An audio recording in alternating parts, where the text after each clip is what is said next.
and it's unfortunate because there's been a lot of good, but we'll have to evaluate that and just get a better feel for how that process went down today.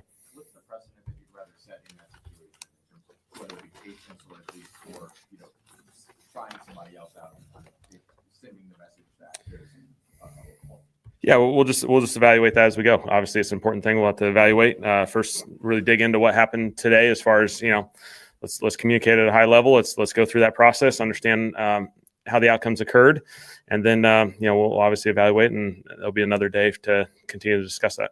Wide receiver, quarterback. Could Charlie Smith be part of that evaluation to get a look at him? Charlie's certainly in the developmental role.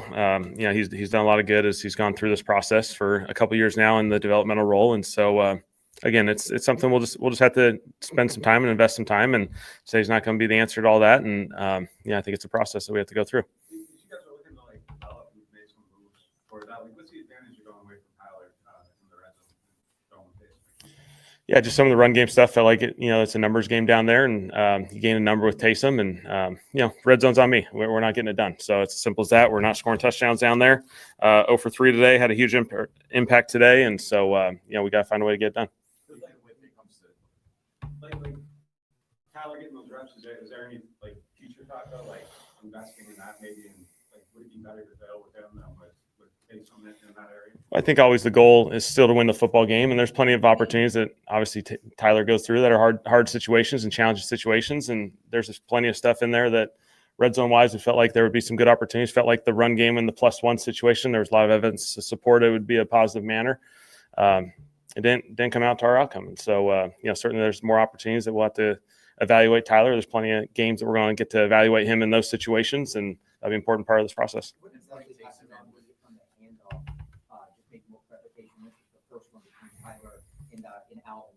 Yeah, it's just a play action, and obviously they got too close, and there was a collision there, and so it was a play action play. We're just going play action pass, and I didn't get a perfect clean look at it. I was watching the routes as it went, and so I saw a little bit of the footage, but I'll have to look more into it. The incomplete pass on 4-1 with Taysom. Yeah. Utilizing him in the red zone. Yeah. The run game, but having him throw as opposed to Tyler, who goes into that. Yeah, run a lot of direct runs to Taysom at the quarterback position. Felt like there was a play opportunity there, and ultimately that's on me. Didn't work. So. How did you just feel like this was a game with so many missed opportunities? Yeah, there's missed opportunities. Credit to those guys. They made the opportunities. They created, enough explosive plays in the game. They made the stops in the red zone.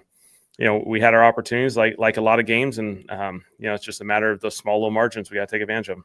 How would you describe this as a play caller in this game? Is it frustrating during the course of the game, or do you still feel like you got a bunch of things working? How would you describe, self-evaluation, the job you did as a play caller? Yeah, not good enough. Obviously, we didn't get done on offense.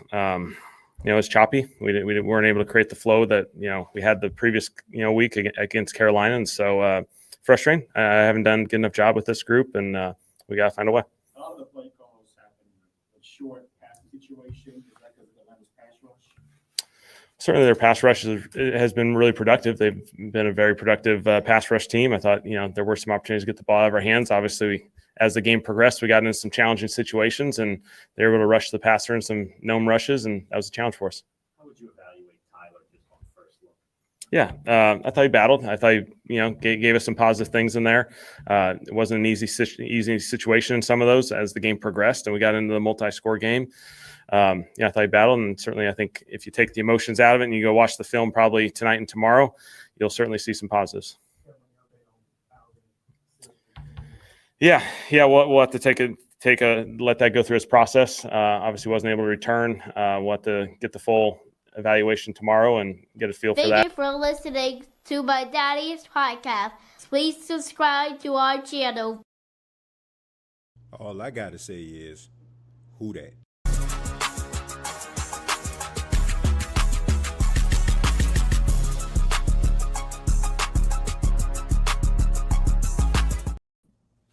Man, bump all that, man, bump all that. All right, look. I don't even feel like doing no intro today, and I definitely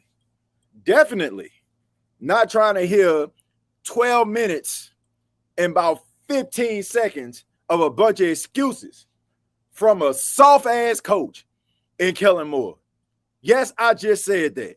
What's going on, Who Dat Nation? It is yours truly, TJ Jones. And yes, I am the host of the State of the Saints podcast, here to give you the State of the Saints podcast post-game show. The Atlanta Falcons beat the New Orleans Saints by a score of 24-10. Look, I'm not even mad about the score.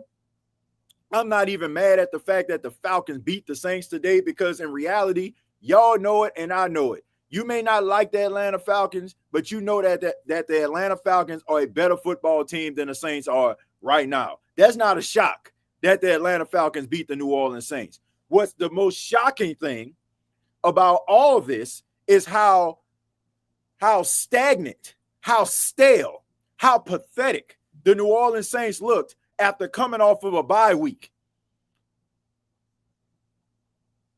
Kellen Moore is soft. This Saints organization is soft. Straight up 100% soft. Saints fans, I know my boy King Arthur be like, man, who the Bayou Ballers is? The Bayou Ballers are the Saints fans that had to subject themselves to watching this nonsense for 3.5 hours. That's who the Bayou Ballers are, because they ain't got nothing.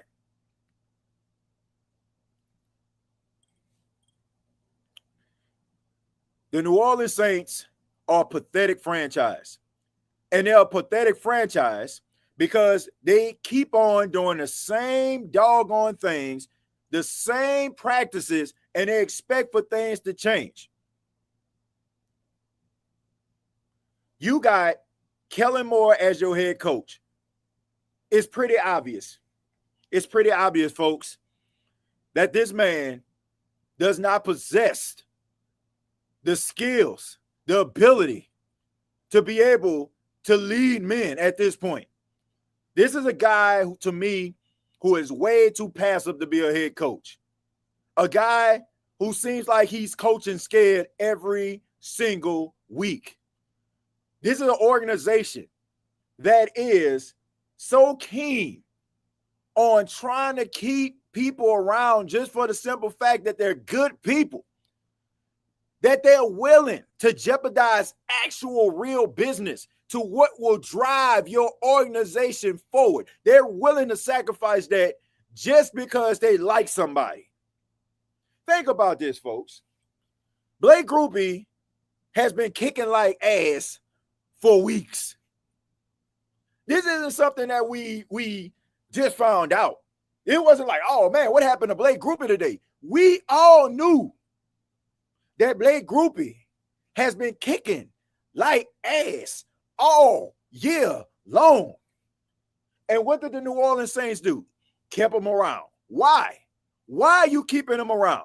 Not only did the New Orleans Saints keep this Keebler elf cat around, not only did they keep him around like he the second coming of Brandon Aubrey or Justin Tucker.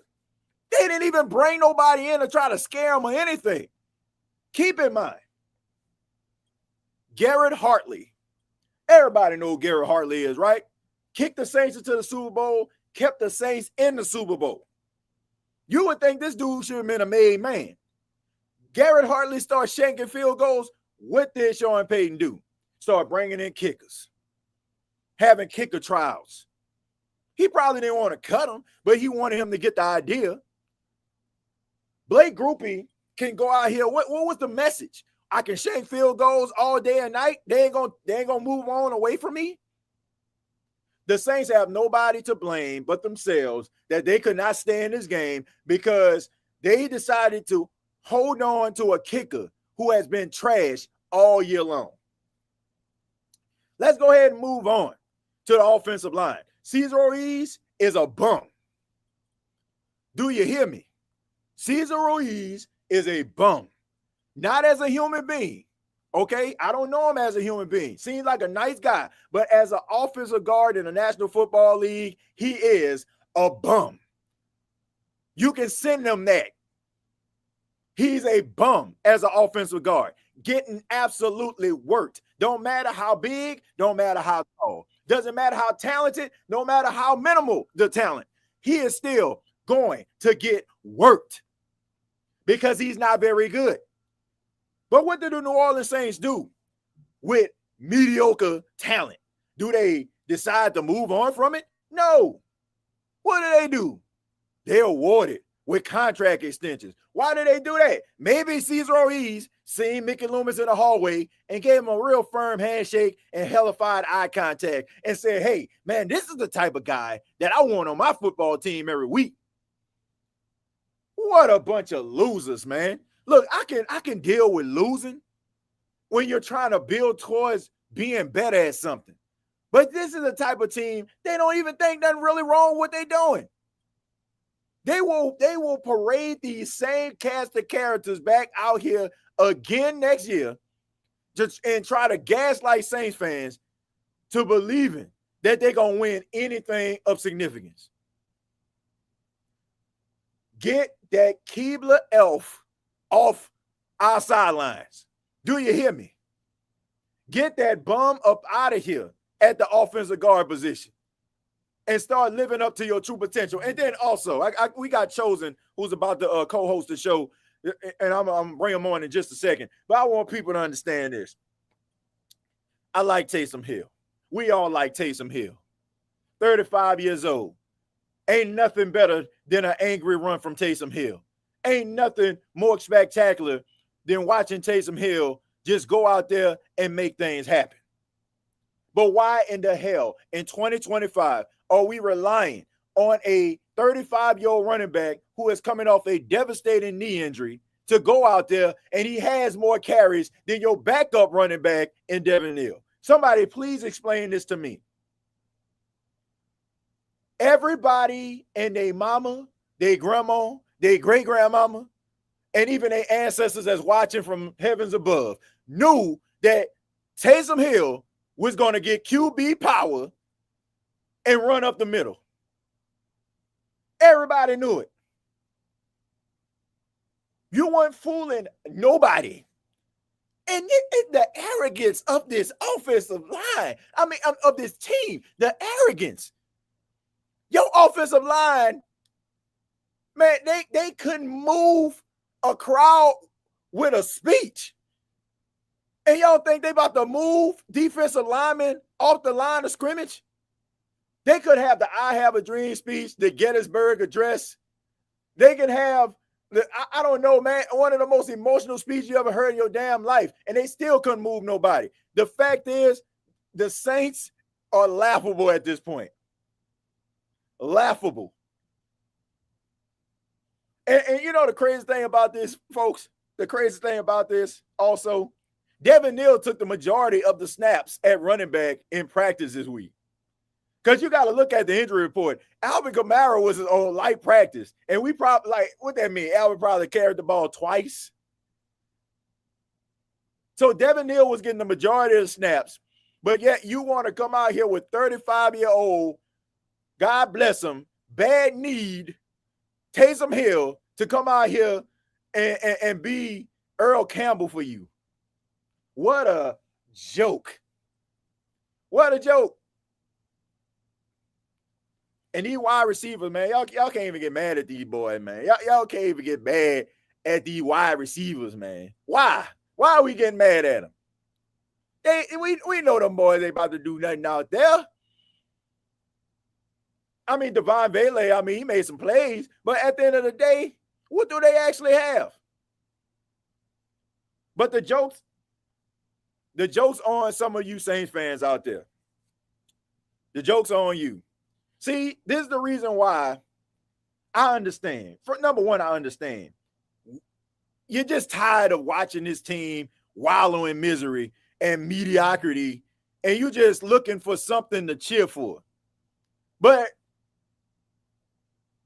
bruh, this team is not good enough for some of you to be jumping out of the window like you have, as if it was a foregone conclusion. Like the saying we're gonna beat the Falcons. That was your emotions telling you that was gonna happen. And then this is my final thought. This is my final thought.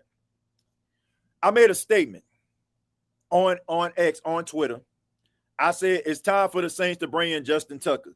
And this is my message for all these holier than thou type people out there who are these social justice warriors. You know, I mean, maybe not in real life, but you play one on TV. Justin Tucker served a 10-game suspension. NFL did an investigation. If Justin Tucker was so vile of a human being, they would not allow him or reinstate him back into the National Football League. All these people, I don't want nobody with no allegations on my football team. I don't want nobody with no allegations. Man, the allegations. Man, let me tell y'all something. Do y'all understand that a guy that y'all root for, and I'm not saying this to beat up on him, but you need to know this.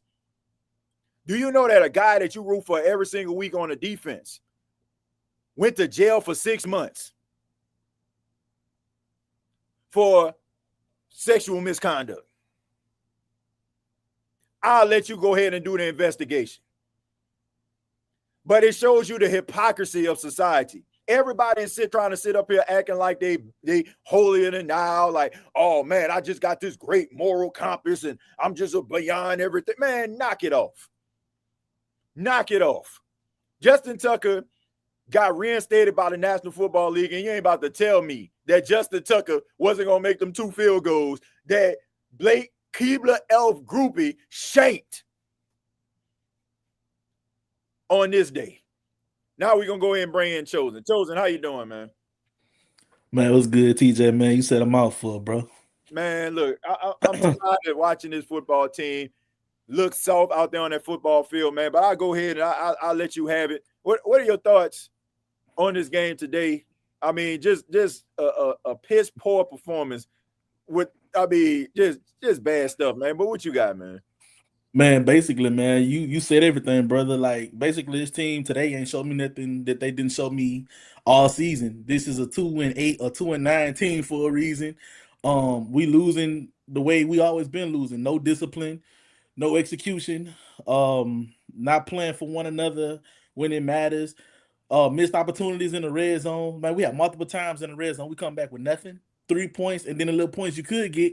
Blake Group is squander that. You know what I'm saying? So it's what you want me to do. Like, what you want us to do, bro. Y'all get opportunities. You get down there. You're leaving meat on the bone. You're not extending drives.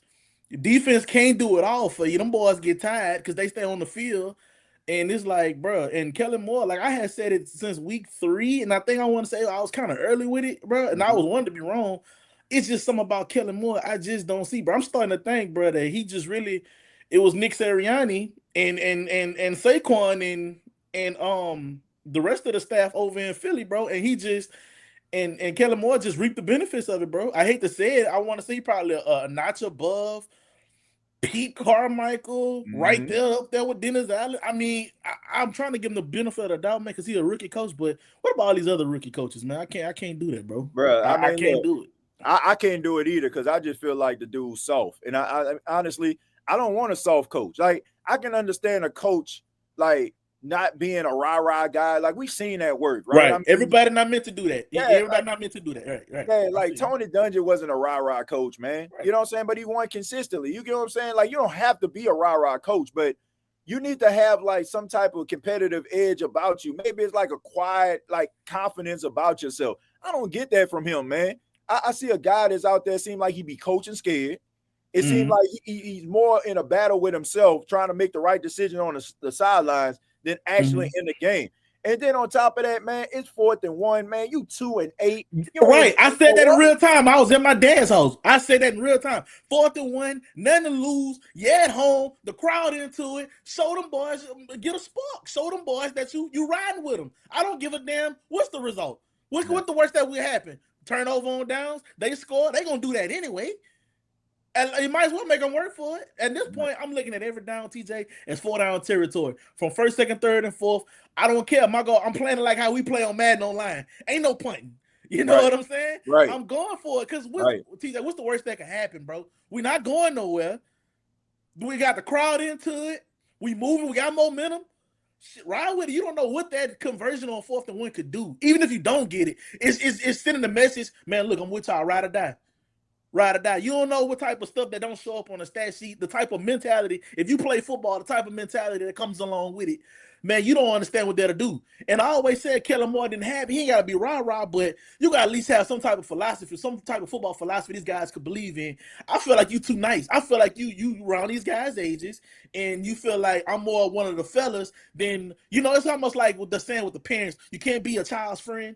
You know what I'm saying? I feel like Kellen Moore is in a position to be more than what he is, but he don't want to separate themselves. Or like a coworker who been cool and who finally got that manager position. Now it's like, you gonna change up when you get up there, huh? Like I still want to show them I'm part of the team, but great power comes great responsibility, Batman. But you know what I'm saying? Kellen Moore gotta separate himself, man. Y'all might be the same age, but y'all positions is totally different. And I feel like these guys look at like, man, Kellen Moore, he one of us, man. He ain't gonna. Sean Payton wouldn't have played that. Sean Payton wouldn't have played that. Pete Carroll wouldn't play that. Belichick wouldn't play that. All these guys. Dan Rizzi wouldn't have played that. I always say Dan Rizzi. I love Dan Rizzi. Because it's just he came in there, he had that little raspy voice, but it's something about you'll run through the wall for Dan Rizzi. You'll give your mind, heart, and soul for Dan Rizzi if you could. You know what I'm saying? It's just some people, they got it, bro. It's either you got it or you don't. Like how we talk about dogs in these players, they gotta have that dog in that coach. And Kellen Moore is not a dog, man. I feel like Kellen Moore is a kick above Pete Carmichael. I feel like he's a bit above. I feel like he's in a quicker gear than Pete Carmichael, but not so much out there. You know what I'm saying? And I'm really starting to see, bro, what did you really do over there in Philly that could translate over there to us? Because if I'm looking at the rushing game stats that you read out earlier, I'm looking at these stats, bro, and it's not showing up. This is what you're supposed to be for. This was your calling card, the running game. This man coached like he an offensive coordinator. And let me tell you why, man. Mm-hmm. Offensive coordinators, they just about like doing their job, making sure that the offense is efficient. They ain't got to be like sitting up in there thinking about what the head coach got to think about on a day-to-day basis, right? I mean, you probably at the house, you know what I'm saying, a little bit more, than a head coach is. Like that's his vibe. Like I'm not gonna say like he can't coach. I think he's a good offensive coordinator, but it takes a different type of coach. It takes a different type of energy for you to be able to be a successful head coach in the National Football League, man. And a lot of these guys, that's the reason why, like, they end up like flaking out. But the thing about it is, like, they'll always have a job. Like Kellen Moore, like if he gets fired by the Saints, he'll always have a job as offensive coordinator. Always. But the thing is, like, to me, he's soft. He is a soft coach. And honestly, man, this is the biggest issue that I have with this organization. This organization is soft. This coaching staff is soft. And honestly, when you are a coach, your team takes on your personality. Like it's a type of energy that has been missing from the Saints since Sean Payton has left. And you can see, like, and you know what makes me mad? When you watch Denver games, you see it. Like you see that old Saints camaraderie. You see it. You literally see it. I was just saying that the other day when I was like, damn, man, they look like that look like the Who Dat Nation vibes that's going on. When they played Kansas City a couple weeks ago, they're on a bye week this week. So last week when they played Kansas City, when Will kicked that field goal, man, it was like, you remember when it was Halloween, Saints played Tampa Bay, and PJ Williams picked that ball off. That was the type of energy that they had in Denver. And the reason why I'm focusing on that is because you got to keep in mind Denver has been a team for the last couple of years. They've been trying to figure things out. Figure it out, yeah. And now it's like, man, the energy that left the Superdome, it looked like it's powering Denver now. And that's let this sink in, bro. If you remember the last time, I want to say we played Denver, they didn't have a quarterback, and when they had they have no quarterbacks on the fields. I want to say we probably played them a time before that, but when they played, you talking about when they played in Denver, Yeah, when they played in Denver, them guys didn't have a quarterback. That goes to show you how far these guys didn't came, bro. They didn't have a quarterback listed at all. Them guys had to run Taysom Hill powers the whole game. You know what I'm saying? And it's to get from where they at to now, and you look at it like, well, damn, they was in the rebuild. They figured it out. Bro, it's with these coaches, bro. And this is another thing I want to say when you was talking about Denver, bro. when you look at how Sean Payton got that structure, Denver, just pay attention to the body language. Win, Right. lose, or nothing. These guys want to play for Sean. They want to do it. These guys, I think they want to do it, but to a certain extent, I think they want to do it for the namesake and for the pocketbooks, because they want to feed their family. But I don't feel like it's more so for Kellen Moore than it is for these guys doing what they was doing. I feel like Dennis Allen was in, Kellen Moore came in, it was like, oh, okay, how you doing? Okay, this your philosophy. Okay, that's what's up. And back to the regular schedule program. Right. You know what I'm saying? He don't shake me as a guy that just shakes the room and shakes the locker room and get everybody huddled up. It's just the energy there, bro. Even the energy, like the whole energy missing. And I'm glad you brought Denver up, because when you look at, I thought it was just me. I was really looking at that the other day. I'm like, bro, Denver really, they having fun. Will Lutz kicking. I go give you another one. Game opener 2019 or 2018, one of them, Houston. Right. Yep. That Houston game came back. First game, Will Lutz kick that, and it's like, yep. Yeah, and same thing, the camaraderie, everybody gathered around him. And bro, for the life of me, we got rid of Will Lutz because he had the yips, and we signed Blake Groupie. Everybody was on board, even me, even was playing Groupie Love by 213. You know what I'm saying? Everything was good. Everything was good. We had Blake Groupie. Blake Groupie kicked a couple kicks in that preseason. Will Lutz, and I wouldn't be surprised. It's my conspiracy. Don't harm me on that, because I'm putting it out there. I wouldn't be surprised if Will Lutz kind of sank the few them things just so he can go. Because hey, look, how all of a sudden he had the yips with New Orleans, but soon Sean Payton picked him up.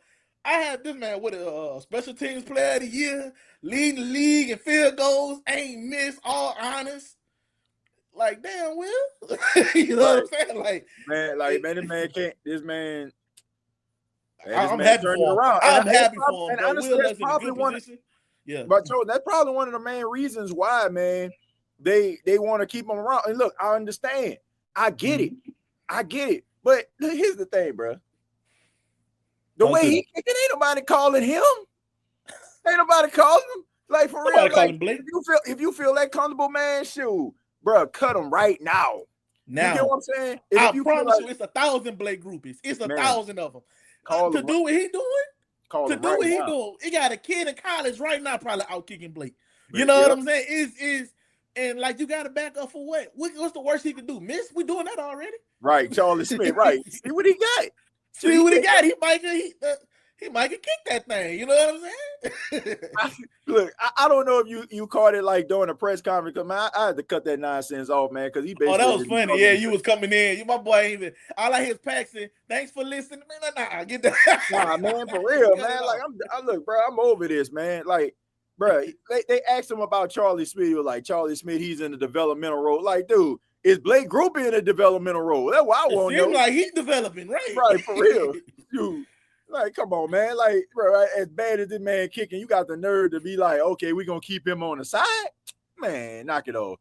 But Joseph, we're gonna go ahead and go to the comments, man. Let's do it. Who that nation gotta say, man. People talking loud. Hey, Falcons fans, y'all talking a little grease, but it's y'all day. Y'all got it. Yeah.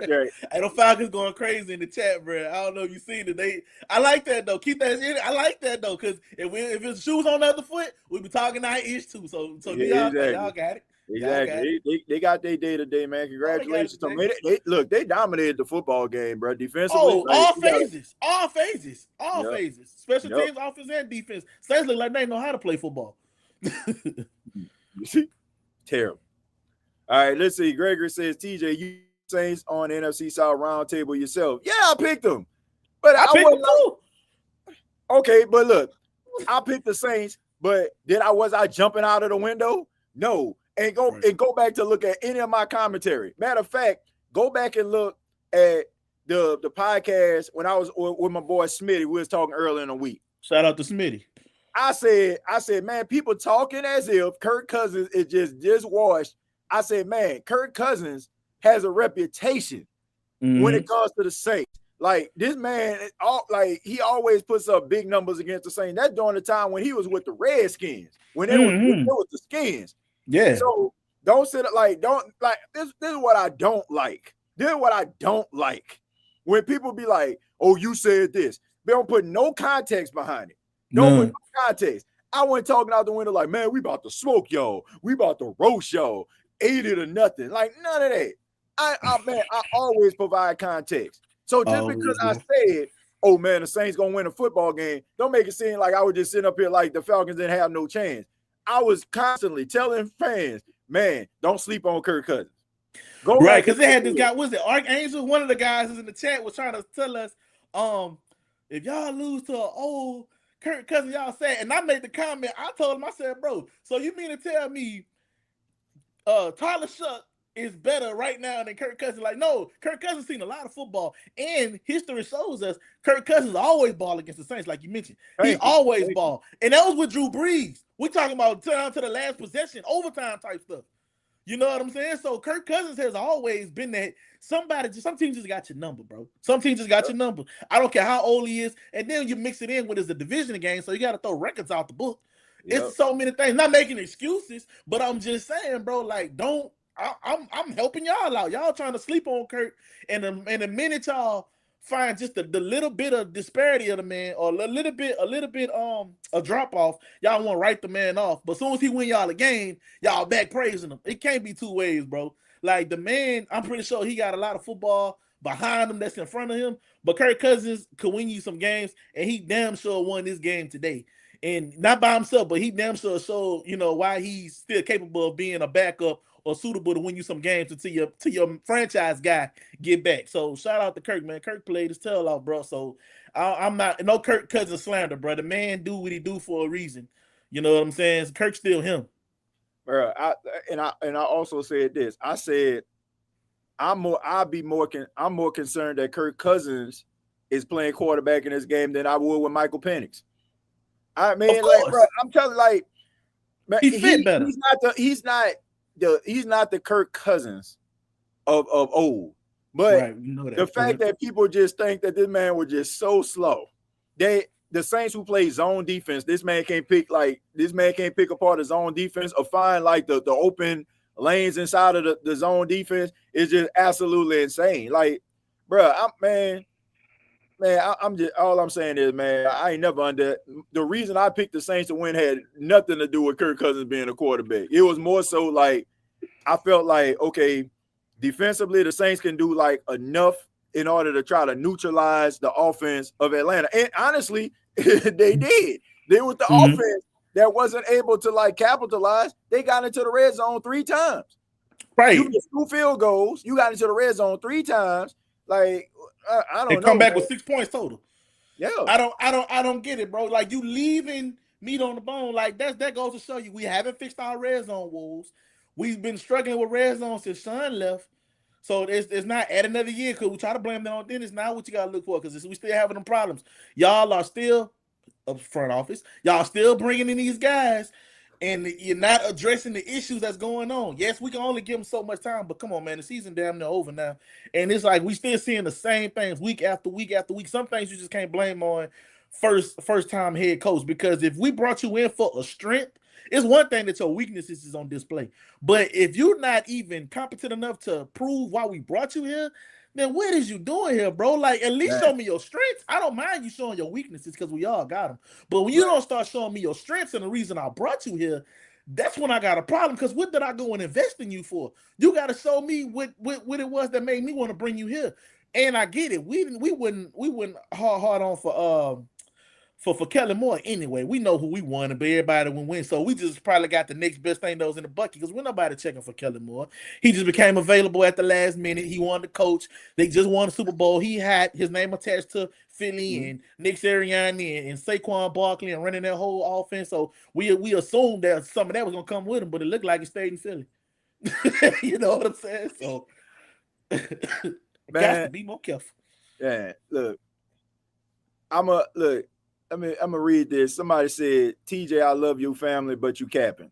Okay, I'm gonna tell you what. I'm gonna tell you what, Chosen. I'm gonna let you kind of go into the game, talk a little bit. What I'm gonna do is I'm gonna go and find a video of me talking early in the week of me talking about what I said about Kirk Cousins. Okay, because I want to make sure that you understand what I'm talking about with this. I got you, big dog. All right, so they talk to us a little bit about let's talk to us a little bit about the defense, man. What you thought about the defense today? Man, the defense played like it was on fire. I wish that defense was played.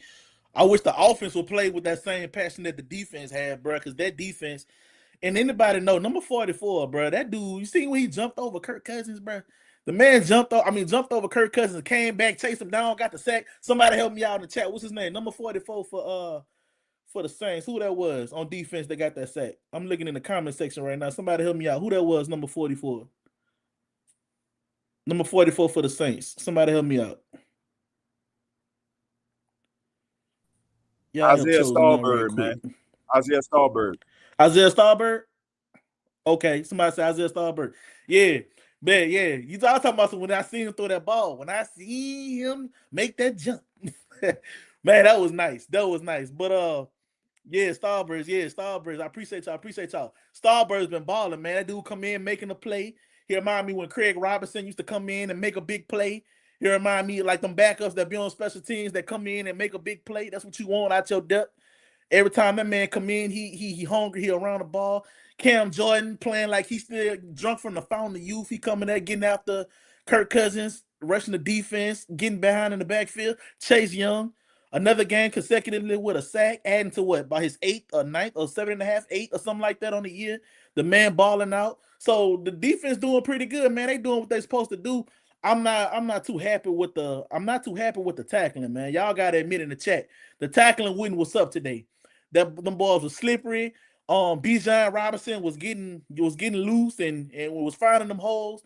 And we get these guys, we got to start wrapping up, man. I don't know if we need to go back to tackling practices or not, but I don't know what it is, man. These guys need to get back to some tackling drills because I feel like there was a lot of missed tackles.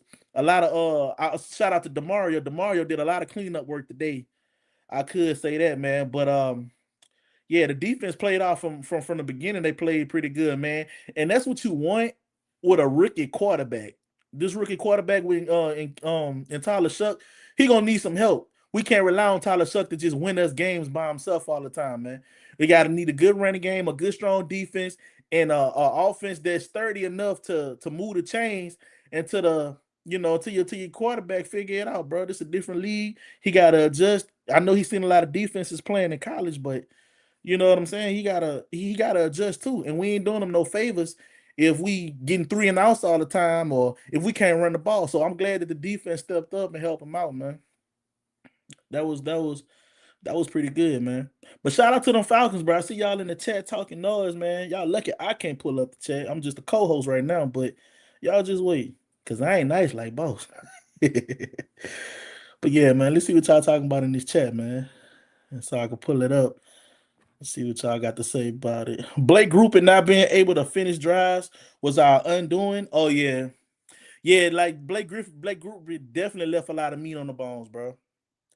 Somebody say, Smitty say, where's Mike McCarthy? I don't know. At this point, bring him in. Bring him in. Jeremiah Willie 399 say, bruh, it's our team, defense, and special team are completely hot garbage. I ain't even lie for real. I'm tired of it straight up. I'm done with this season for real. This season is going to be a real ish show. Hey, bro, it was an ish show from week 1, bro. It was an ish show from week 1. I agree with you. Everything spoken true. I'm going to scroll down. Derek White. Shout out to my boy Derek White, 6279. He say, TJ, we all know you said what you said earlier this week. Must be talking about his prediction. Silly Willie say, Kamara been running funky all season. Only a matter of time before he got hurt. Yeah, bro. I think Kamara ended up getting hurt a couple weeks ago. I think he got nicked up. And then in practice, they were saying something about him with a little hobble and things like that, and to carry over to this game. So, yeah, man, Kamara, I don't think Kamara was 100%, but I also felt like he ain't want to let his team down, so he came out there and tried to give it the whole college try, but definitely something lingering around with Kamara. And that talk about Kate Nellis ain't making no better. Just being honest. Shout out to Nev JB9932 say Saints should hire the head coach from Bishop Sycamore to coach this team for all I care. Hey, at least we'll probably get some excitement, right? Because Lord knows Kellen Moore is boring. Derek White, my boy, coming back with AK have 460 yards this year. This is really bad. Yeah, bro, because they not using him right, bro. That's another thing. They are not using Alvin Kamara right. They taking Kamara running up the middle, like he Eric Campbell, like he Derrick Henry, you know what I'm saying? Like he Leonard Fournette, LSU days. No, bro. Kamara is a split receiving back. You get him on the outside, get him in open space. You know what I'm saying? Use him in some of these trick plays. Man, what happened to the Wildcat formation? Do anybody run Wildcat no more? You know what I'm saying? Do some things like that. Get creative. There's so much you could do with Alvin Kamara, bro. His skill set is so deep that, you know what I'm saying? His skill is limitless instead of just turning around, putting it in his chest and letting him go. You see what happened on that play, on that second play, when him and Tyler Shuck tried to get the ball off and boom, they bobbled it and it flipped all over the damn place, man. You can't have that. You can't have that, bro. Y'all got to clean that up. Let's see. Trellis 1984, bro. Thanks for being here. He said, are we back to watching Arch Manning joking but serious at the same time? Vibing with, what his name was? Vibing with Ant 51. At least the Giants look competitive. Oh, yeah, that Giants game was real good. I'm not purchasing no Keebler elf cookies until Blake Groupie is off the team. Hey, bro, do what you got to do. Smith, man, I wouldn't be mad if they fired Kellen and Poopy Group today. Hey, yeah, bro, I don't see how Blake Groupie still got a job, bro. I don't see how Blake Groupie still got a job. Blake Groupie has missed a kick almost every game this season, and it came over from last season, bro. It came over from last season. I don't see why Blake Groupie is still on the team, bro. How this man still have a job? And I'm all for a man having a job, but the man hasn't kicked the field goal consecutively without misses in a while, bro. And then it's not like he missing every once in a while, chat. He missing ones we need, like pivotal game-changing situations. We missing them. Somebody say, Nair said, bro, missed a 20-yard kick. How? I mean, how? Right. Bro, you get paid all this money. You got one job. When you're in practice, when you're in meetings, you got one job. What the hell is you doing at airline during practice, bro? You on your phone? You on TikTok? What is you doing? What is you doing? Because you damn sure not kicking the ball. It's sad, bro. Vernell Thomas, how many mental mistakes has Kellen Moore made during the season? He has showed us that he don't know how to use his timeout. And he has showed us he still can't put a game plan together. That's what I'm saying, bro. Put a game plan together that we can actually execute. Brandon Reese said Groupie in his own head at this point. Yeah, bro. Dude definitely got some demons that he need working out. Smitty said Groupie kicking with them shoes. My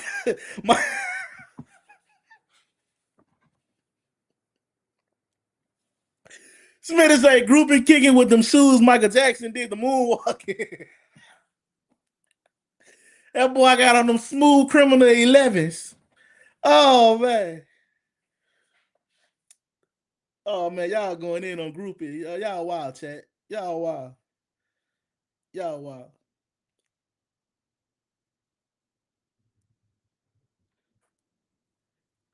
Yeah, man, but definitely, man. Well, Blake Groupie definitely got to do something better, bro.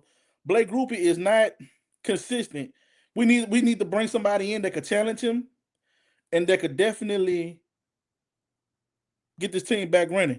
But right about now, y'all, if y'all don't mind, I want to take the time to get a sponsor some love. Shout out to my bookie. You can use my bookie app to place bets on any NFL team. All you have to do is download the app. You can use that app with a buy-in option. Bet up to $500 on any NFL game, whether if it's the Saints, the Falcons, the Jets, the Cowboys, anything like that. Make sure you use the MyBookie app. And if you want to use that buy-in option, all you got to use is the code SAINTS to get $500 on Saints games. And you make sure that you'll be able to do good with that, man. So appreciate the fine people at MyBookie. And we right back with TJ, man. Yeah, man. So appreciate that, Chosen. Yeah, I was checking in, but there for all the people out there that think and that I can't hear you, Tim. Oh, you can't hear me? I can't hear you, bro. You can't hear me? We just paid some bills. I think you back. You can't hear me? No, I still can't hear you. I can see you, Mo, but I can't hear you. I don't know if the chat can hear you. I know I can't hear you. All right. Can the chat hear me? Can the chat hear me? I just want to see if the chat can hear me. Still nothing on my end, bro. Okay. Okay, so the chat say they can hear me. The chat can hear me. All right, so Well, as long as the chat can hear you, I can't hear you, but as long as the chat can hear you, we'll figure it out. Let's just okay, I'm gonna take you out and then I'll put dial back in. Dial back in. Dial back in. All right, so anyway, look, for all the people that think that I'm out here capping, this is me earlier this past week talking with my boy Smitty. This is what I said about Kirk Cousins. I want y'all to pay attention, all right? Because people thinking that your boy out here be capping, be lying. Okay, check me out. Check me out.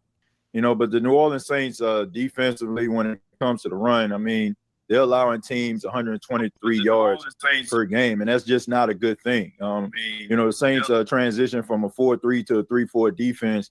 I mean, they're led mostly by nose tackle Devon Godshaw, but I just think they need a little bit more athleticism in the middle, and that's something that I feel like the Falcons can take advantage of. You know, we talk about, you know, Kirk Cousins, and I know that he's not the Kirk Cousins of old, you know, but Kirk Cousins, I mean, throughout history has created fits for the New Orleans Saints. And I'm very concerned at this new defense of the Saints when it comes to the zone defense. They rarely ever play man. And, you know, even if you're limited at wide receiver, I mean, all you're asking these wide receivers to do is find soft spots, you know, in the defense, which, you know, can possibly happen. Also, you know, with Kyle Pitts, thank you. Thank you very much. Thank you very much, ladies and gentlemen. Did I not tell y'all? Did I not say? Did I not say? I said Kirk Cousins, being as old as he is still, he's still capable. And he gives the Saints fits. So enough of all this talking. Look, I ain't got a cap. That's all I gotta say. I ain't got a cap. Put some respect on my name, bro. Don't sit up here and be trying to think that I'm out here just lying to kick it. Put some respect on my analysis, boy. What's wrong with him, man? Look, I ain't got to sit. We keep receipts, man. We keep receipts. Yeah, we keep receipts. We keep receipts. Shout out to King Arthur. My boy King Arthur makes sure. Because we keep receipts. We keep them. And when you start coming for us, King Arthur coming for y'all, bro. So hey, we for that. Hey, we got receipts. To, man. Because you see why, like, you see how people, like, say certain things, but they don't put no context behind it. It wasn't like I was just sitting up here, like, throwing a parade like they would be about lazy journalism, my brother. Lazy journalism. They want to pick and choose what they want. Man. It's clickbait. You know, they pick the little parts they want to. They want you to hear that little go viral moment, and then the rest be like, what about the rest of them? I don't worry about the rest. Did you see this part? Like, okay, whatever. Man. That's all they want to hear, man. That's all they want to hear today. Let's go ahead and talk, but let's talk a little bit about Tyler Shough, my guy. All right, so Tyler Shough. Let me pull up home his stat line real quick. Let me go pull up his stat line. I mean, I think he was like, I know he threw for like 200 and I want to say like 200 plus yards, 250 plus. But let me go ahead and I'm gonna give his exact stat line and let me go ahead and pull this up. I thought I had it. Yeah, 30 for 43, 243 passing yards, 1 interception, took 5 sacks, had a QB rating of 74.1. Okay, all right, so let's go ahead and talk a little bit about Shough, man. Let's talk a little bit about Tyler Shough. What do you think about his performance today? I feel like Tyler Shough played good, and every week, like I say, he's getting better and better. Dude playing slippery. He showed that when the pocket is breaking down, he can escape. He's slippery. That ball's getting out of that thing. Only thing bad I would have to say about Shough is I don't know if because he had got some happy feet, but he needs to learn how to live to play another down. You ain't gotta, you know, he kind of got that little James Winston kind of thing where he trying to make a play and make it hold on. Man, do like your boys Drew, you do what the vets do, man. Throw it at the feet, throw it away. But sometimes you can't eat sacks, bro. You do the team more damage than good when you try to force it, man. Sometimes it ain't there, you know, throw it away. Especially with this offensive line, you gotta think quick. If it ain't there, first read, second read, gone. Because it's bad, bro. So, but Tyler Shough overall, I feel like he played good. He played good enough to win. Played good enough to win. I give him that. And each week, just like we said with Spencer, each week you see this man improving. You see he getting better. Hell, he even got me believing in Juwan Johnson again, I still feel how I feel about Juwan. But at least Tyler Shough got a safety blanket with him. I don't know if they talking, getting extra reps after practice or before practice, but whatever they doing, keep doing it. I want to be wrong about Juwan because at the end of the day, that's my team starting tight end. So Yep. you know what I'm saying? Is so Excellent. Tyler Shuck playing good, bro. He making the right plays, and over time he's still a rookie. I don't care how much defense he's seen in college, bro. It's still a league. It's a different ball game, bro. No pun intended. And I just want to say that Shuck, he's really learning from weeks prior. The man wants to get better. He's learning. You could tell he's studying. You could tell he's putting in that work because it's reflected on the field.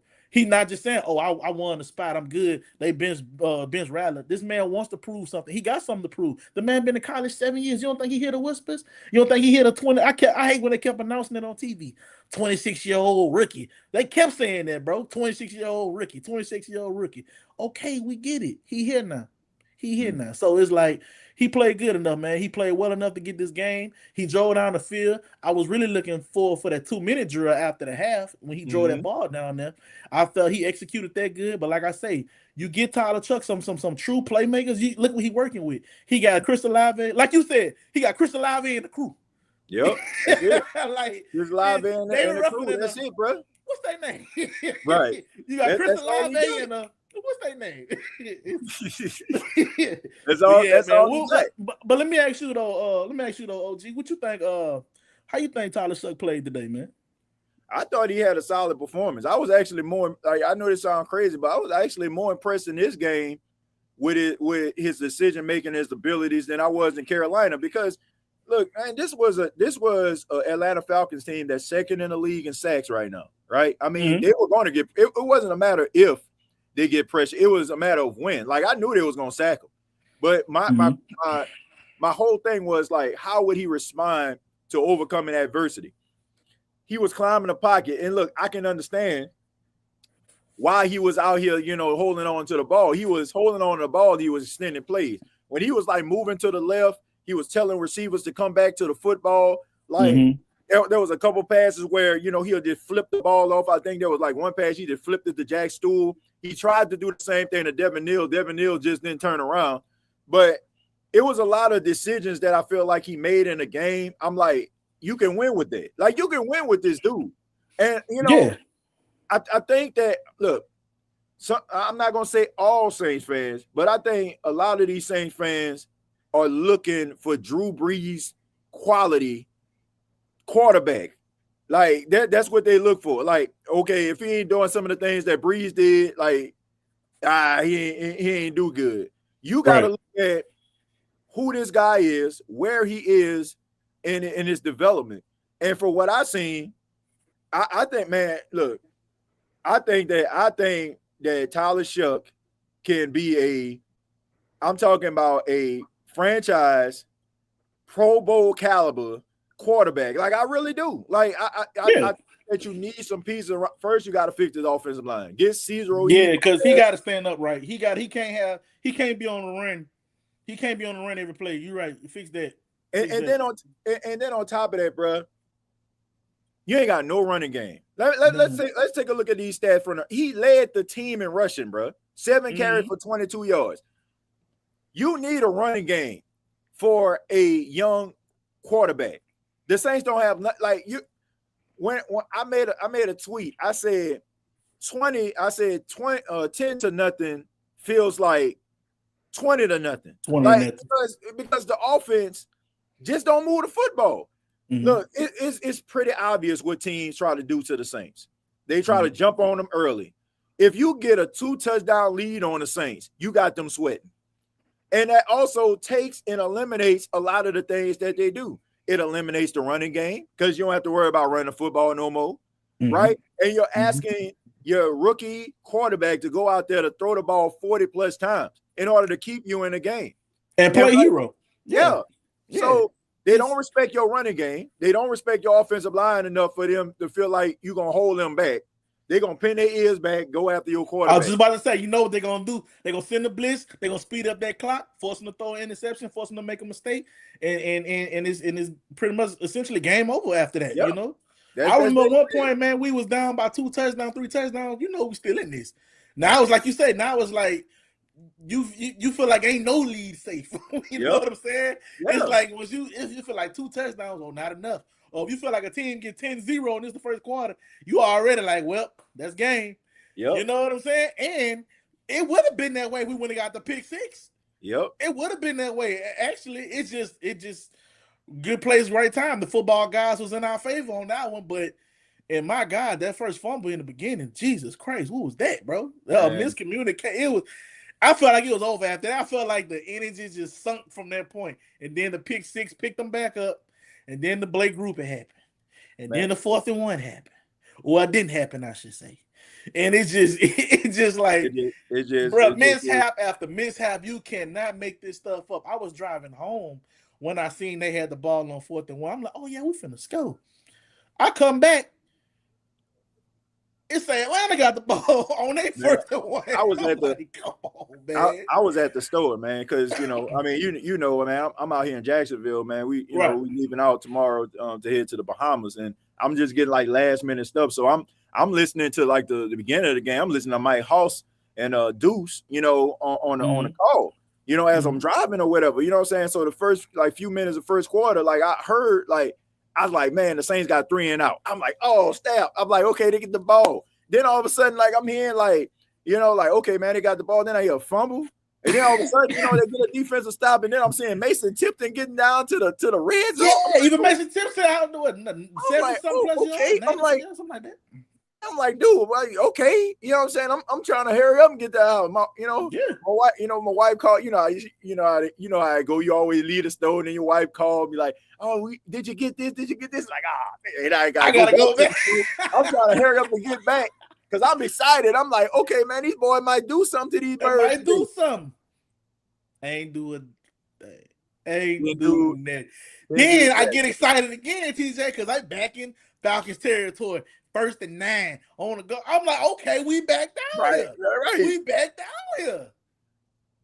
3 points. Man. Like, what is y'all doing in that red zone? Like, they forget. It's like on Men in Black. They pull out that knife. Like, it's like they forget how to drive out the field. Them boys couldn't score on a college freshman night. You know what I'm saying? They could not score, bro. They can't score. They can't score. They can't score. Man. They can't score, bro. It's like they addicted to that red. I mean, not addicted. It's like they scared of that end zone, bro. They cannot get in that end zone. Hey, it was so funny, man. On the call on WWL that I listened, I think it was Blake Groupie's second missed field goal. I think he missed like a 38-yard or something like that. And Mike House, he was like, snap placement, up away, no good, back in a moment. I'm like, what? What the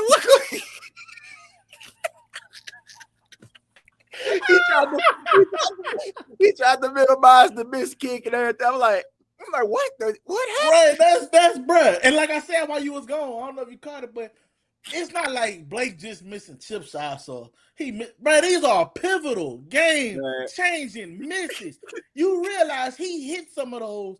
We in the game or we winning games. Blake Griffin. Well, I say Blake Griffin. God dang. Blake Griffin got it to where he stepped up to miss the field goal. You can't even say the extra points automatic.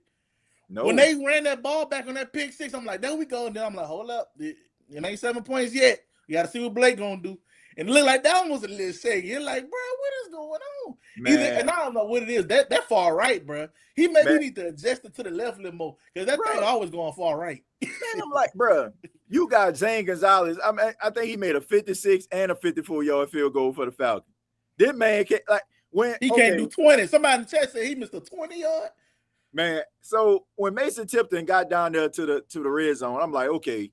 And then I'm like, okay, the Saints couldn't cash in. I'm like, okay, man, let's get these points. I know he missed the first field goal, so I was like, all right, like he got it. Because, like, man, he misses a field goal, he get it out of his system, and he's straight for the rest of the game.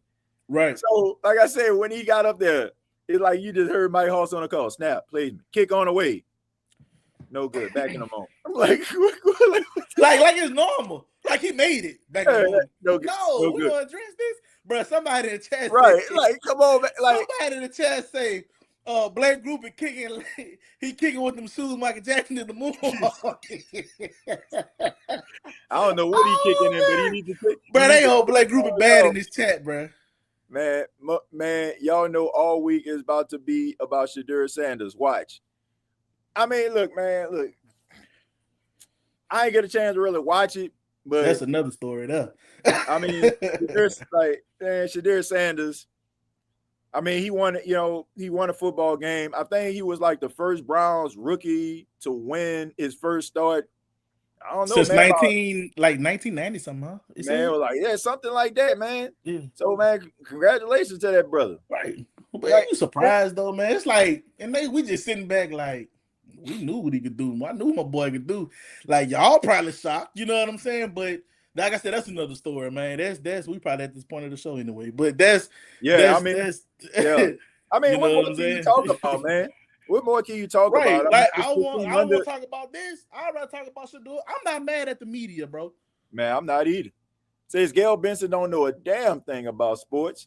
Somebody has to offer her something for this team. That ain't They happening. can offer her heaven and earth. Gail not getting rid of Yep. that team. What she gonna say? It'll be ridiculous to sell this Right. team. Yeah, there's a couple things I can Shout out to Miss see that's Gail. Man. I ridiculous. love you, Miss Gail. But this There's a ain't couple it, man. things. There's a couple things chosen that I can say that's ridiculous.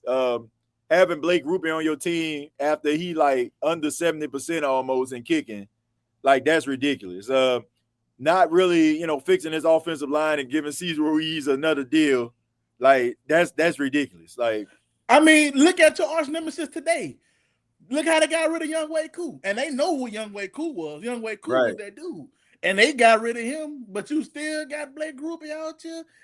And y'all want to say Young Wei Koo was wasn't he an All-Pro, a Pro Bowl kicker at one point? Yeah. And they got rid of him. Yep. But Blake Grupe around here missed every week.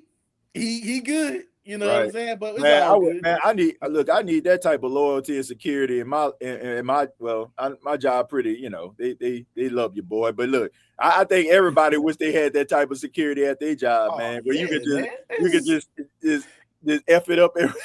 Yeah, I'm gonna put that in my next clause at work, man. I want the Blake Grupe treatment. I miss every week. I don't want to hear nothing. Oh man, I know, man. I know I caused this oil spill, man. But look, I appreciate my bad. Okay, man, you gonna get them back, man. You'll get them again, man. Yeah, you'll get them next time. You'll get them next time, man. Man, we gonna wash these ducks off, and we gonna be all right, man. You got you, man. Whole damn organization going just going down. Man, he said Shador, not Shadur. Shador was supposed to have 3 touchdowns. And man, this is what I don't like. Okay, yeah, we at this point of the show. All right. Do your thing, baby. Anything goes, y'all know how I go rapid fire, keep it moving. All right, so here's the thing. Their argument is, and I've been hearing this all week, Shadur Sanders a 5th round pick. He a 5th round pick. That's what he is. That's the reason why he don't get no snaps. He's a 5th round pick. Okay. We can't, on one hand, acknowledge this man as being a 5th round talent, right? Mm-hmm. Then turn around and say he's supposed to throw 3 touchdowns. Riddle me this. How many 5th round quarterbacks do you know throwing 3 touchdowns in their opening game? So is he supposed like if you're saying that he doesn't have 1st round talent, he's not a 1st round talent, then why would you expect 1st round stats from him? Right. You get what I'm saying? Like, you can't have it both ways. Either he is or he ain't. You know what I'm saying? You cried that he a 1st rounder, but when he get your 5th rounder. So when you get 5th rounder things, you want 1st round expectations. It don't work like that. And then on top of that, they say, well, man, he played the Raiders. What y'all expect? No. Like I said, he's a 5th round pick. Y'all saying that he's supposed to be a 5th round pick, got 5th round talent. 5th round talent is just like, I'm happy to get this starting opportunity in the NFL. If we win, great.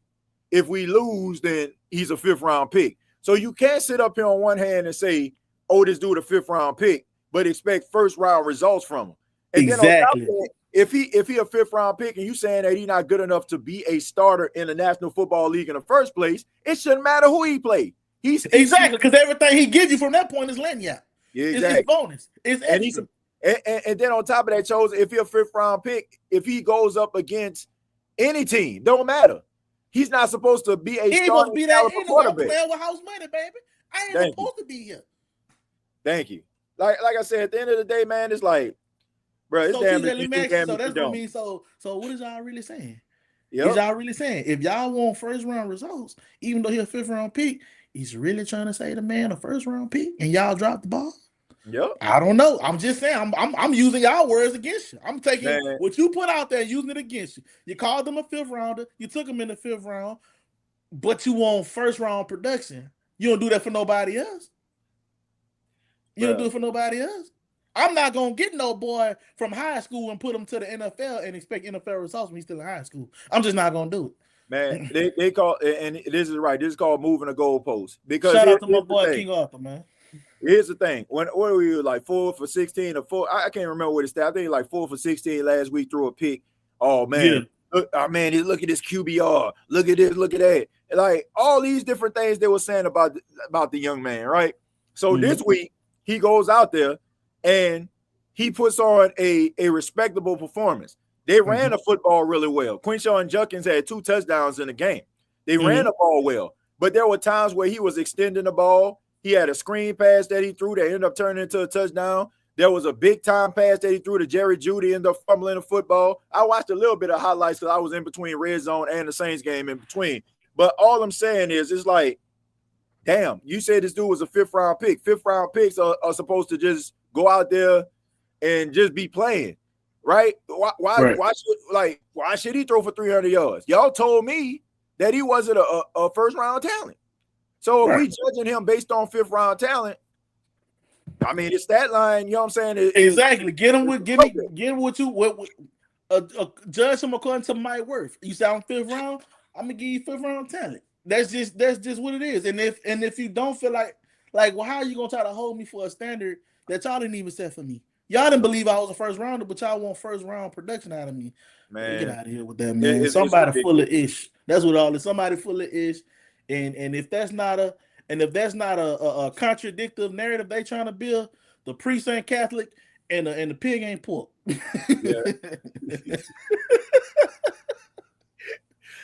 All right, so Provost says, no, TJ, I'm saying if you watch the game, they took him out twice at the goal line for Wildcat.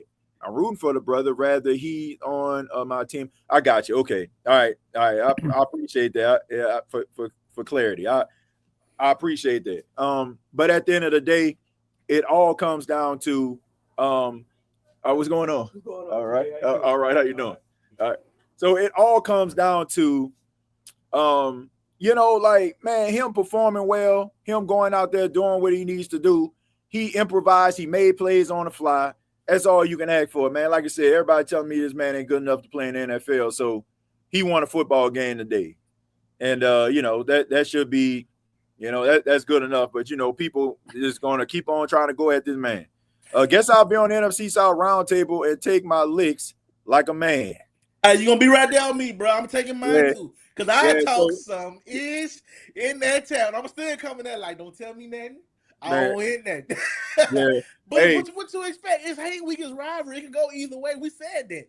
Yeah, we can go either way. So don't hold your head down, Jared.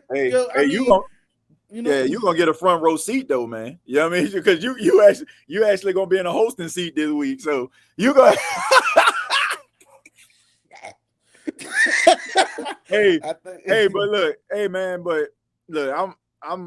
I just feel like it's weird because you ain't gonna be able to convince nobody that the reason that I'm not on the show is because of the Saints losing. Oh, you ain't lying to that.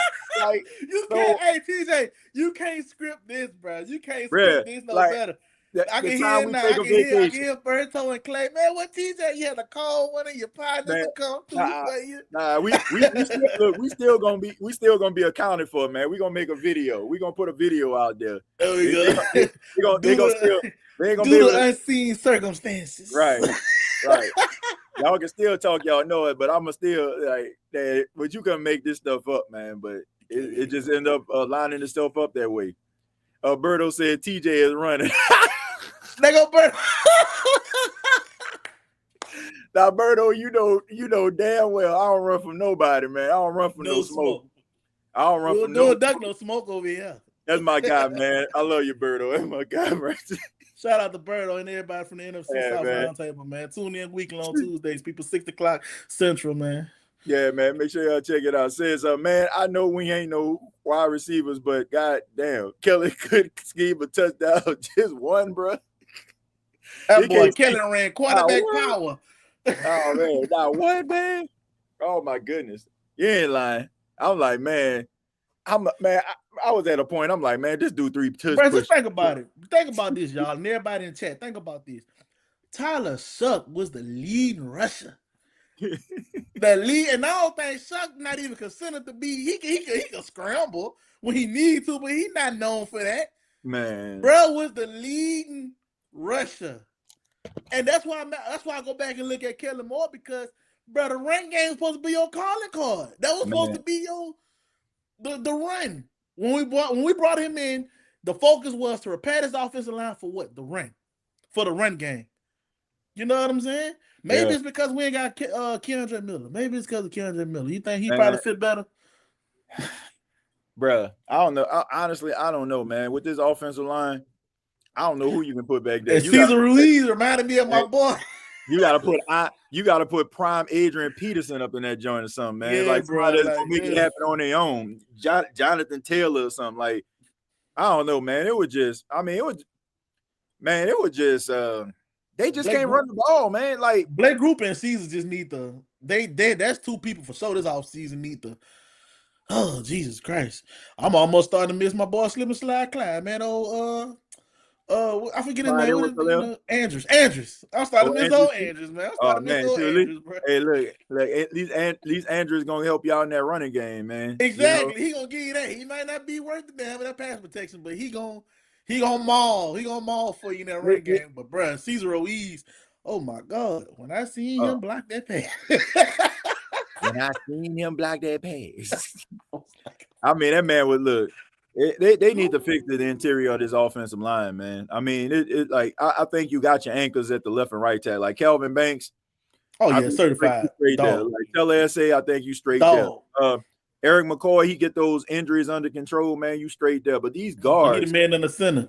And who that was snapped that ball? That ball's kind of high for Taysom. Yeah, man, that was Luke Fortner, man. That was Luke. Luke trying to send that thing. Who you think Kareem Abdul-Jabbar back there? Man, this is my thing. This is what I got a problem with. You need 1 yard. Why is your quarterback 3 yards back? Like, why is he not under center? I just didn't understand that, man. Right. We finna run a sneaker, a power, a tush push. We finna do something. Hell, what a fullback dive at? Man, I don't know. Bro, I don't know. Bro. Man, all I know is that QB power wasn't working, and it was frustrating me. It was frustrating. It would frustrate me, Chosen. Like it would frustrate me. I'm like, everybody knows what's about to happen, and it's not working. Hell, Tyler Shuck 6'5". He can lean over that. Come on, man. Man, I ain't the coach though.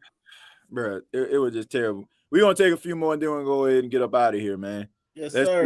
There's Ben Caesar and put Simpkins in as soon as possible.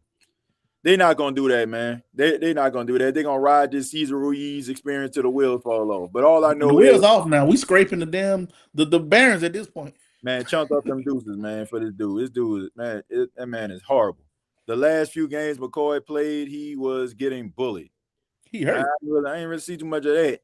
Then if it was, I don't think McCoy 100%. Me personally, I don't think he. I think he came back for the sake of the offense, but I don't want to make excuses for him. But if he do have a little slight drop off, it's like I don't think McCoy. Them big guys and injuries. The doctor came on the show. He already said they got it. They don't never be 100. And ever since he came on the show and said that, teacher, I be looking when these guys be back. I don't already assume they're 100 again. Because remember he said they be back to play. But doesn't necessarily mean they're 100. I still think he's dealing with something.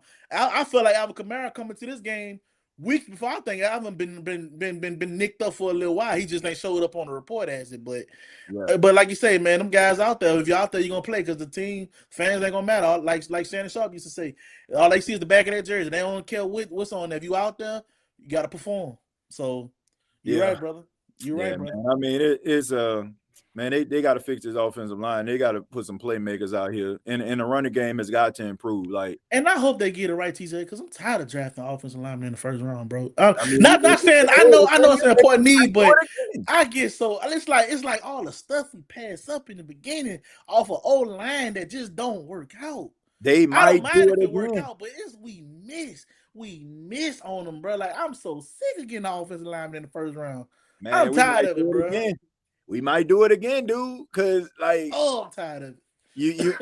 Everybody was talking about, including myself, Fernando Mendoza and Lenore Sellers and Dante Moore. We was talking about them quarterbacks. Now it seemed like the Saints got themselves Oh yeah, franchise caliber quarterback.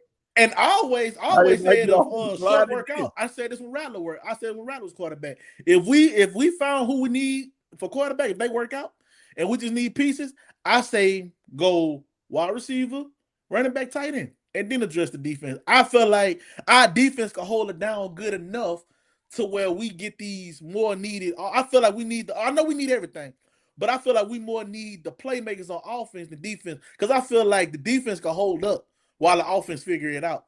You see what I'm saying? I feel like defense will keep us in games and win us games while we get these guys implemented. I feel like we need to draft these wide receivers, tight ends, running back positions first before we start addressing defense. Yeah. That's just my personal opinion. Yeah. Kellen Moore knows that he doesn't have the supporting cast to have proper execution, so he is trying to call whatever he can. I can't use that as no excuse no more, man. Look, I put it to you like this, man.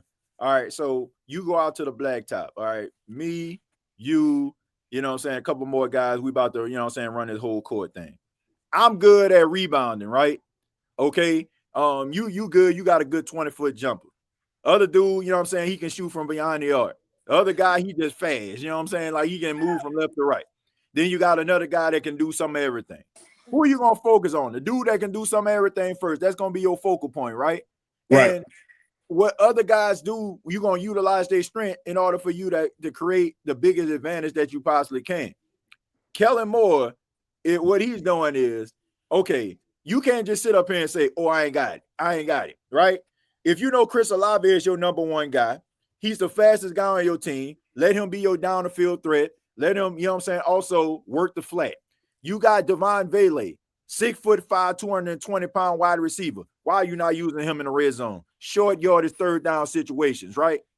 If you got Alvin Kamara who can catch the ball out of the backfield, why are you not using him, utilizing the screen game, angle routes, wheel routes, on top of the fact of him running between the tackles or, you know, running stretch plays?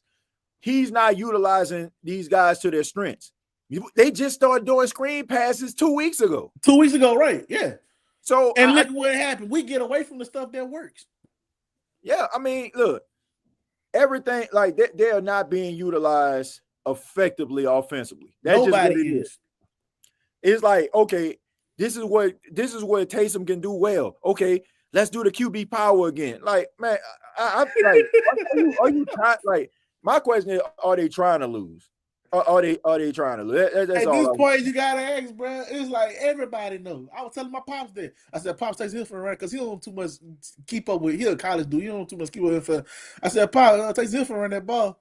Like, how you know? Did you watch just watch any Saints game ever? I don't know when the last time Taysom Hill threw the ball. I can't remember when the last game Taysom Hill actually lined up, dropped back, and slang that thing, man. I mean, he was supposed to throw the ball a day, but it was like, because it was like everybody, like nobody respected, like everybody ran towards him on that fourth down play. Like everybody, like, oh man, everybody kind of ran towards him, and it just got so congested in there. You had the defender jumped up in there and blocked the pass, because it's like everybody, it's like they don't respect nothing. They allow like receivers to get behind them. Right? They don't believe they got no respect. And another thing, bro, I miss, bro. Ooh, how I miss the Shimmy Sheldon ranking and the David Onyemata, aka On Your Mama days, and the Malcolm Browns. Back when we wouldn't allow a 100-yard rush like 2 years. Now it seems like, bro, every week somebody getting down there 100 yards on this, bro. And man, these boys converted 2nd and 24, and then they went right down the field, man. It's like, that's embarrassing though. But Chosen, we're gonna go ahead and get up out of here, folks. But Chosen, you got anything before we get up out of here, man? No, man, I just want to say I appreciate you for letting me co-host. And if in case y'all didn't know, I will be hosting the NFC Roundtable in spite of my boy TJ. So hopefully I can represent that well, do him proud, and do y'all proud, man. Let everybody know how we do it on the State of the Saints podcast. Also, man, if y'all would please be so gracious and go and follow my new channel. I just started my new podcast called Off the Dome Unscripted Saints Talk, man. That's right. Your favorite moderator finally got his own platform, man. unscripted Saints talk, man, off the dome, you know. So y'all make sure y'all go subscribe, and if y'all want to look that up, man, just type in YouTube Odd Pod, man, ODDPOD 504 Odd Pod. It stands for off the dome, and man, we gonna get it like that, man. So make sure y'all go subscribe. I got some content coming. It's gonna be a work in progress, but I can't do it with y'all, man. Y'all family. And TJ, I want to appreciate you, bro, because you've been a big inspiration in doing this, man. We talked about it for a while. You go dating back years back. I'm finally putting the ball in motion, bro, and I'm finally trying to trust my ability and trust myself and step out on faith and do this thing, man. Like I said, I can't do it alone. It takes a village, and then y'all my village, y'all my nation. I love y'all. Got nothing but respect, and I know y'all gonna support your boy, man. That's all I got, though. Yeah, man, absolutely, man. We're gonna definitely support the podcast, and also, man, I just appreciate you filling in this week for me. Like Chosen mentioned, he'll be on the NFC South Roundtable. He'll also be taking over during the week for State of the Saints podcast for the post game, and if you have to do any other content on the channel, you'll be able to catch it here, man. So I just appreciate him. Also, my big brother EJ, he'll be shout out to EJ, man. He'll be also being a part of the team as well. So, man, it's just good to have like people that you can count on and people that can stand in and that they're going to bring it all and bring the same type of passion that we try to bring here. Look at Derek White, man, say I ain't supporting that Chosen. I'm gonna tell y'all like this. Hold up, I'm gonna nip this in the bud right. I'm gonna nip this in the bud right now. I'm gonna look at the camera. The camera on me. It's already shout out to Jerry. Check this out.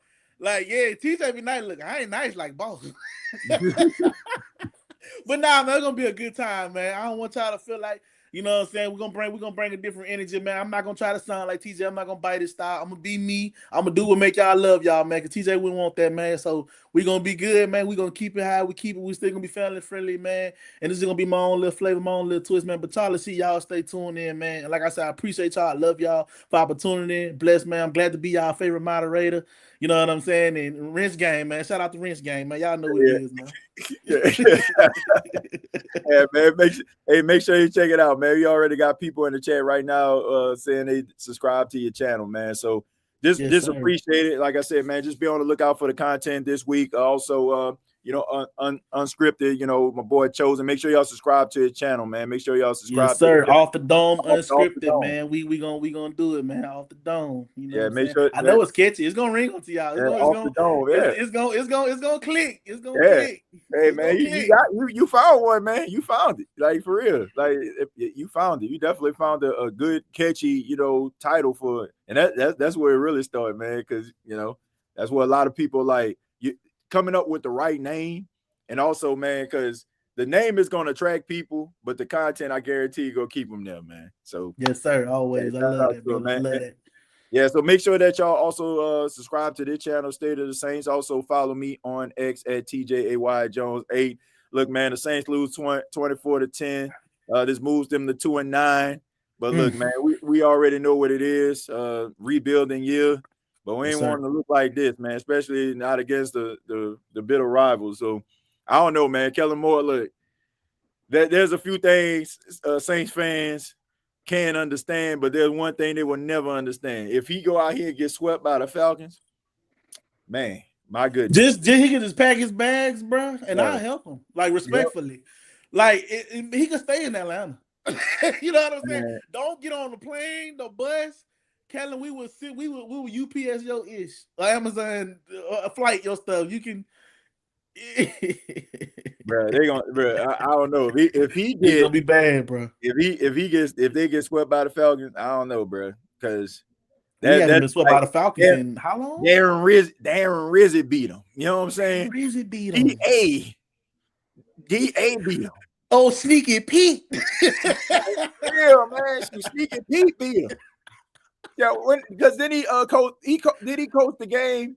Who ended up coaching when Then Sean Payton missed a game or something. Oh, that was DA. That was DA. DA ended up coaching because we won. Okay, DA ended up coaching that game. Oh yeah, because he ended up coaching Tampa. Hey, look, first thing about, we should have known then we was in for when he still. We should have known then we were finna get with Dennis Allen that one game. Yeah, we won 9-0, but boy, that was some boring football. That definitely put you to sleep. But all in all, bro, like, yeah, he can't get swept. He gets swept, man. I'm telling you, like, You got to beat the Falcons. Like, you got to beat them at least one time, man. At least once, bro. least I don't remember the last time we got swept by the Falcons, bro. Man, bro, If probably. ever happened. No, I think it was the year they went to the Super Bowl. I think it was the year they won the Yeah, Super Bowl. yeah. That's right, last time. That's right, last time. But if they get, bro, it's gonna be rough for you, boy. But man, keep your head high. Who that nation? Take on the Miami Dolphins next week. Gonna be rough, man. I ain't gonna lie. Miami playing pretty doggone good, man. But look, man, hopefully they can go out here, have a better showing, and maybe be able to do some things offensively. Not utilize a 35-year-old running back / tight end / quarterback a million gazillion times. Hopefully they can come up with a different game plan. But thank y'all so much. Till next time, all I gotta say is, who that? Thank you for listening to my daddy's podcast. Please subscribe to our channel. All I gotta say is, who that?